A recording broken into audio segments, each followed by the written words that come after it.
रजब तैयब उर्दगान। गालिबन सन 2000 के लगभग की बात होगी। मैंने अखबार में पढ़ा कि तुर्की ने यूरोपीय यूनियन को यकीन दहानी कराई है कि जिन कवानीन की निशानदेही की गई है तुर्की इनको खत्म करेगा। बस तुर्की को यूरोपीय यूनियन का हिस्सा बनाया जाए। और वो बच्चे कुछ इस्लामी कवानीन थे। ये खबर पढ़ के मैंने एक दोस्त से कहा, यार इस तुर्की का क्या बनेगा।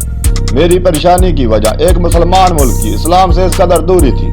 परेशानी के साथ साथ तुर्की से नफरत भी होने लगी थी, लेकिन शायद तकदीर मुस्कुरा रही थी और शायद मैं भी नहीं जानता था कि इनकलाब आते देर नहीं लगती।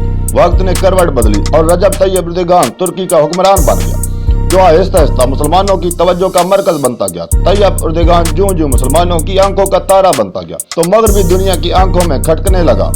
सिर्फ मगरब नहीं बल्कि तुर्की में मुस्तफ़ा कमाल पाशे का नजरिया रखने वाले भी परेशान होने लगे और इनकी नफरत मार्शल्लाह की सूरत में जाहिर हुई।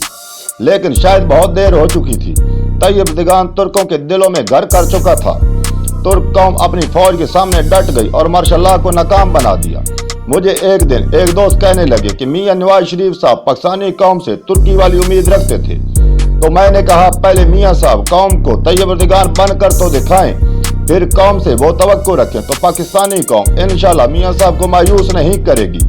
खैर ये एक अलग मौजू है। तैयब उर्दगान इस वक्त पूरी उम्मत मुसलमान का हीरो बन चुका है। कोई भी प्लेटफार्म हो, कोई भी जगह हो, तैयब उर्दगान मजलूम मुसलमानों का तज़किरा करना नहीं भूलता। चाहे फलस्तीन का मसला हो या कश्मीर का, बोस्निया का हो या इराक में अमरीकी फौज का, कोई बोले या ना बोले, लेकिन तैयब उर्दगान आवाज जरूर उठाता है। इस वक्त तैयब उर्दगान तुर्की के साथ साथ उम्मत मुसलमान को अपने पांव पर खड़े करने की कोशिश में है।